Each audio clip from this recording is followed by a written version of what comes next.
Okay, the first item on our agenda is noting the minutes of the meeting of the Board of Retirement held on June 22nd, consideration and action. May I have a motion to put it on attendance? Second? Second. Okay, all those in favor of accepting the minutes? Aye. Any opposed? Any abstentions? Carried. Thank you very much. Next up, we have for discussion, we have an update by Mr. Rich, the Executive Director. I will steam through this quickly. Board member trustee elections to replace Millie and Joe. Thank you both for your service. Was launched August 18th. We have confirmation DOE locations have been posted and people are accumulating members' signatures for the election. Ricky Hedderman is retiring as Director of Fiscal Operations. We are celebrating his 39 years of public service September 29th in Brooklyn. Anyone who has any interest, I believe the cost of the dinner and event is $45. Please see any of the BERS folks here if you're interested.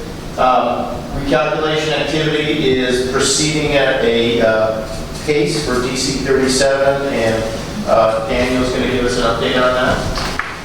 Hey, good afternoon. So for this month's payments, our finished payment 5 this month. Total the last 2 months, about 1,000 members calculated. This month's payment was average increase of $4 per year in the pension, and they're receiving virtual checks about $1,500. So we're moving on this. So following away, still expect to have that finished by year end or early next year.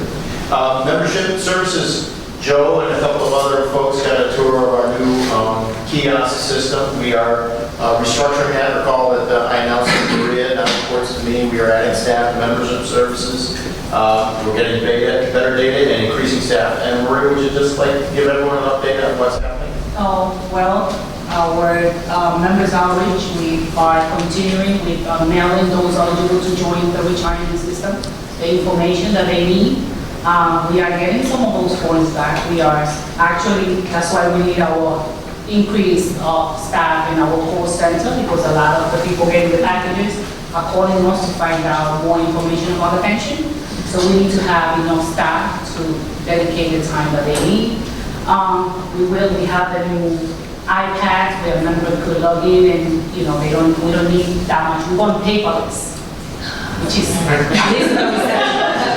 At least in the reception area. So Mr. Domingo was able to actually see how we are doing. And I do too. oh, you did? Okay, you did. Okay. I got a text. Yes. So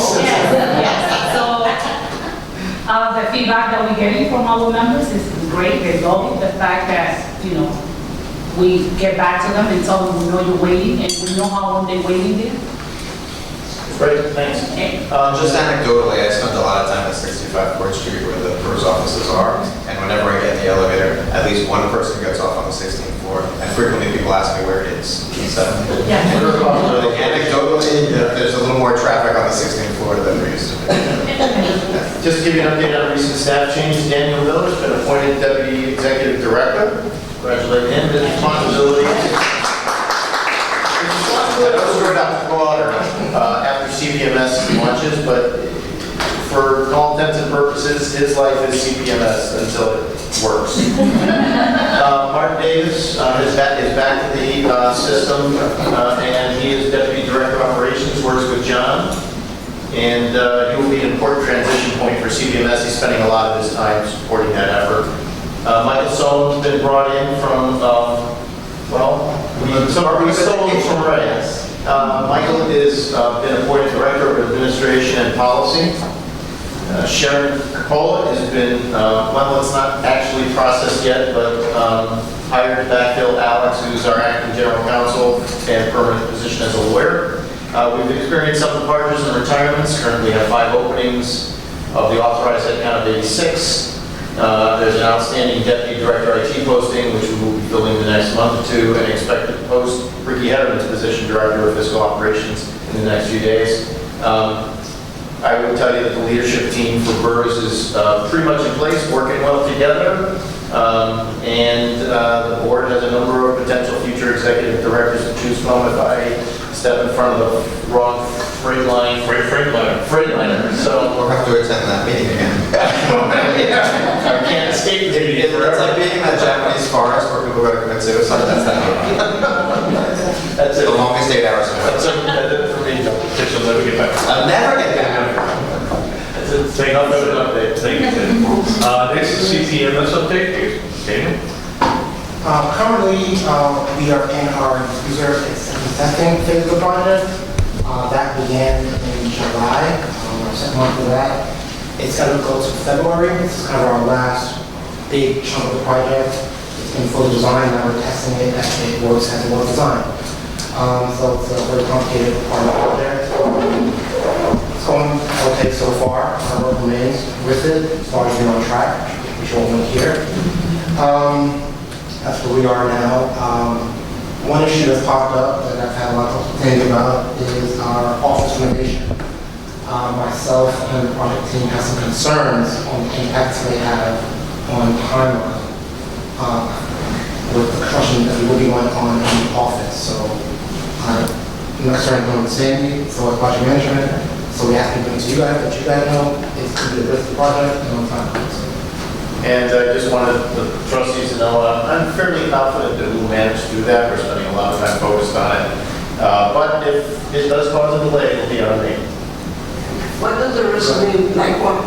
A delay in launch of the final, As you remember, we directed folks to ensure that the system is up and live and going in May. Right. With the renovation. And given the work that's going on in the workspace, I think Sandy's just pointing out that there's a small risk that it's disruptive, as you can, as you know, if you've ever renovated your kitchen, right? It's just disruptive. And so they're just noticing us that if it's not May 2017, it will be entirely Sandy's fault. That's what I heard. I don't mind, that's what we heard. I'm just curious, is this as part of coming off the 13th floor, as being on the 16th floor, that was about, or? Yes, we're reconfiguring the floor. We'll make a presentation on that subject in October and show you everything and show you our plan. And we will launch that effort effectively in December.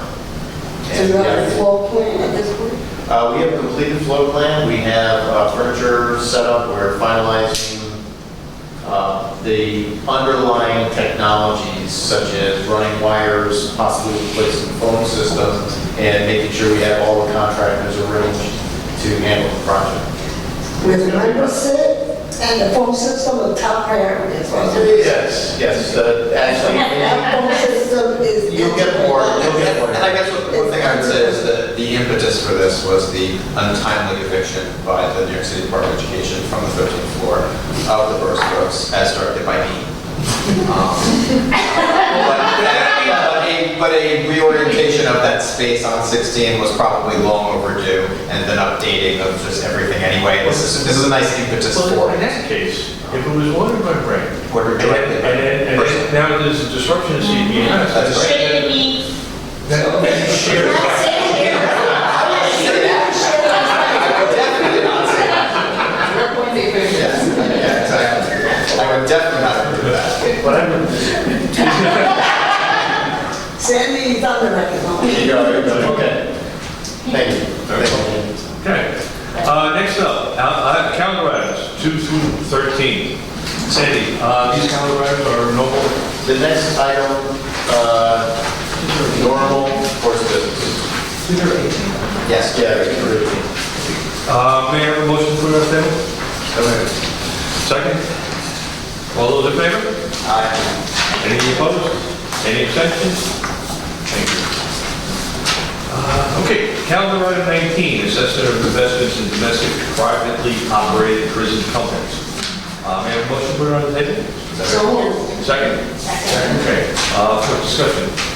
So, the Controller's Office on August 24th issued a letter signed by the system proposing that we examine the question of committing capital to support private pension companies and identified 3 companies, I believe it was 3.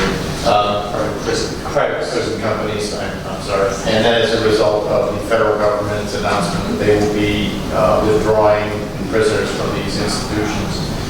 We are proposing that Seawell Rogers Casey examine the impact of eliminating these company investments, and it's in line with our study of ammunition and firearms and coal. We're just authorizing a study. Authorizing a study tonight, other than to authorize the study. Which and all of the other systems are also involved in the same exercise. Any other questions or So we discussion? want to discuss it. These are the private prisons. Mike, did you want to add anything? Yeah, I want to know if there are any union jobs involved in these companies. I'm not sure that's how they make their money, but we'll be delighted to look into it and get back. Is that a yes or a no? Or you- That's what we have no idea. Okay, I'd like a report on that. Absolutely. Yep. Happy to share. All those in favor? Aye. Any opposed? Any abstentions? Carried. Thank you very much. Okay, the next three items are investment items, and we're making a motion to go into executive session. Can I get a second? All those in favor? Any opposed? Okay, we're going to executive session. We will be reconvening after the executive Yes, session. I'll have a small presentation. Okay, the last agenda item is an update by Ben, who attended the CPERS conference, which I personally like. I think that it's one of the best ones that we had went to. So, Ben, you want to... And then, just so you know, in the green package is your print material and distributed electronically. So first of all, I want to thank Joe for putting me on the agenda, and also to really thank everybody around this table. We voted to allow members to go to these conferences, and it's because of your desire to have people there that I was able to go. And to that end, I only feel it kind of worthwhile for me to have a bit turnkey the stuff that I might have learned or listened to. So I created a 3-page document that's in your folder, but I thought it would be helpful to at least just kind of talk a little bit about what's going on, and then possibly as we meet over the next year or so, turn this meeting more than just a yes, no, whatever, but to recognize the kind of power that we have as trustees, and to really understand that we have not only fiduciary responsibility, but a moral responsibility for the pensioners as well as for the city of New York. So just very briefly, the conference that I went to in San Diego was with Isaac and Sandy and Millie, and it was really wonderful. And what it was is a group of all the kind of major pension funds from around the country. So it's kind of daunting to think that when you're in that room, you're talking about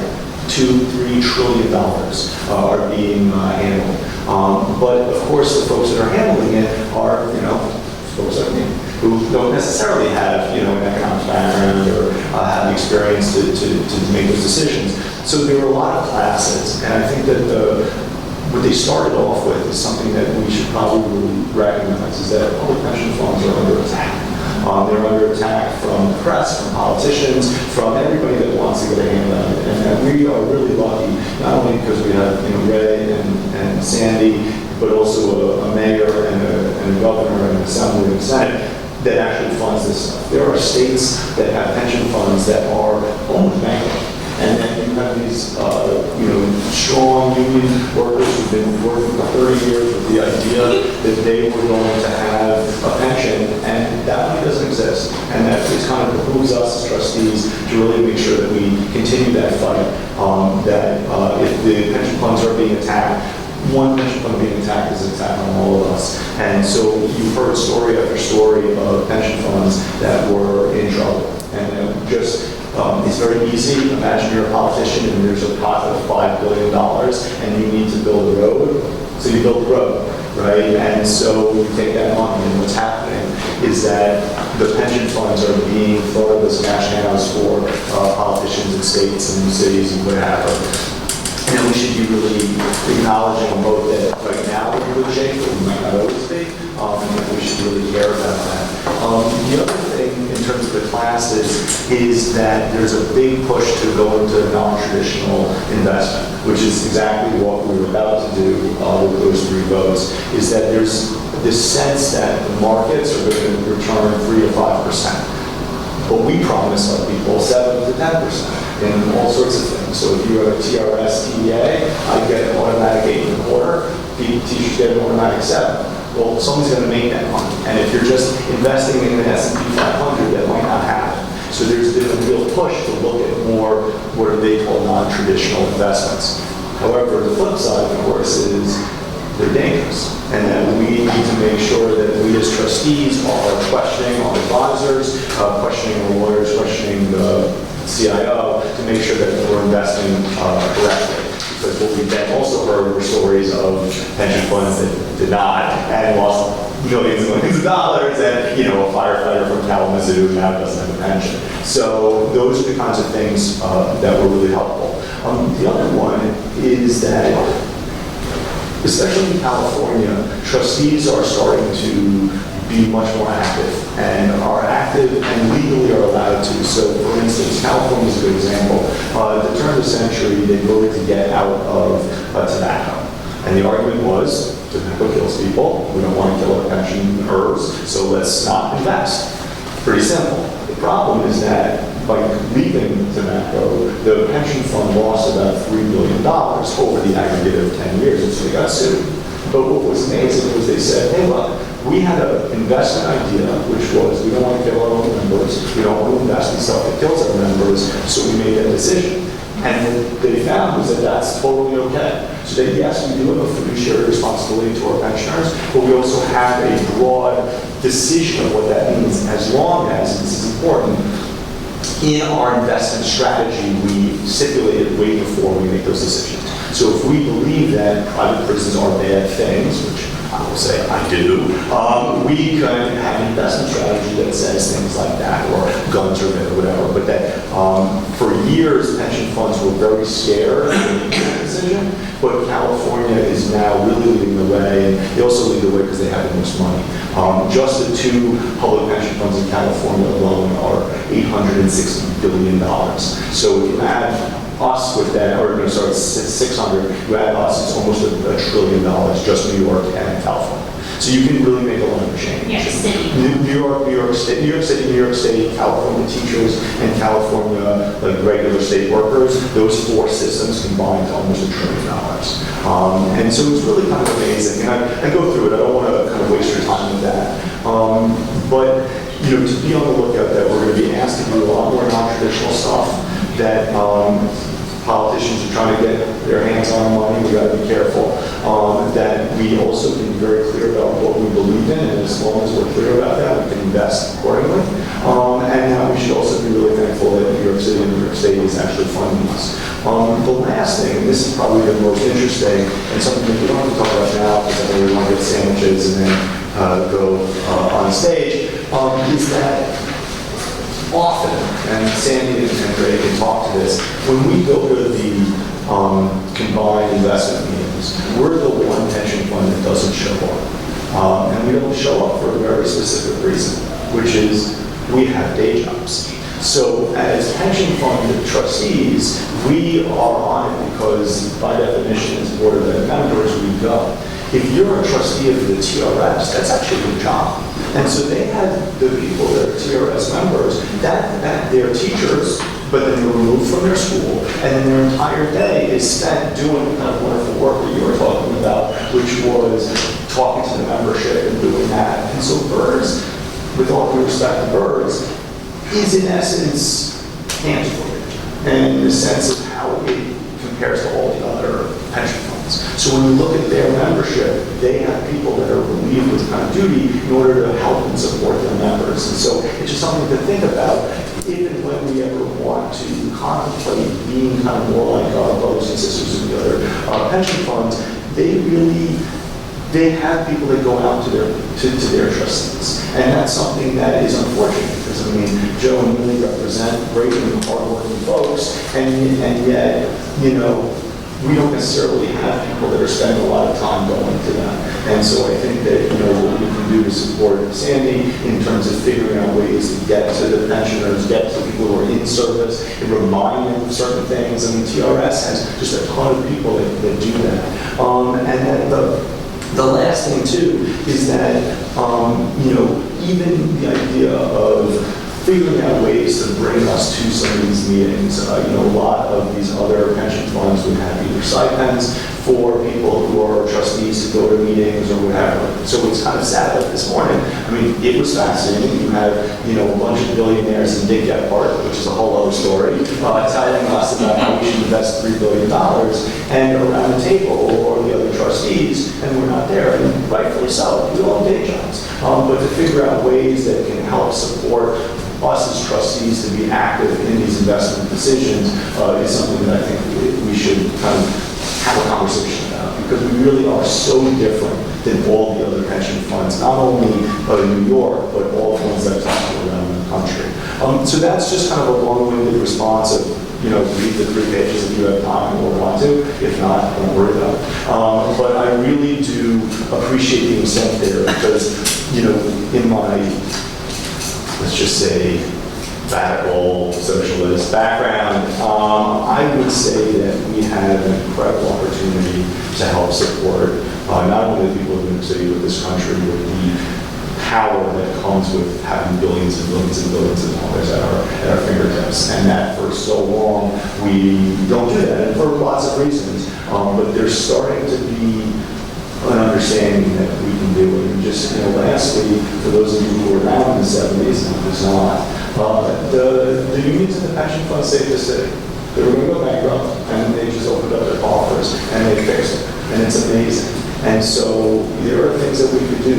Everything from, there's a group of pension funds that are going to be building affordable housing. There's a bunch of pension funds that are going to be doing all sorts of things for low-income families. It's something to start thinking about. So I don't want to continue a radical conversation now. That's probably best done over whiskey. But just to know that there's a lot out there that we can do for the trustees and for the city. And I certainly urge all of you guys, if you have the time, I appreciate it. I am without children and without real responsibility in my life, and so I can go to these things. But there are definitely opportunities to learn and be part of the kind of larger pension fund program that if you have the time, we'll do it. So thank you for giving me the time, and there's a document. Just as a capstone, NCBERS annual conference happens in May. We sponsor trustees to go to that. They have a very good education program. And so any trustee who has any interest in that, just let me know. Any other business? Any good business? Anybody have anything else? Then I'll take a motion to adjourn. So moved. Second?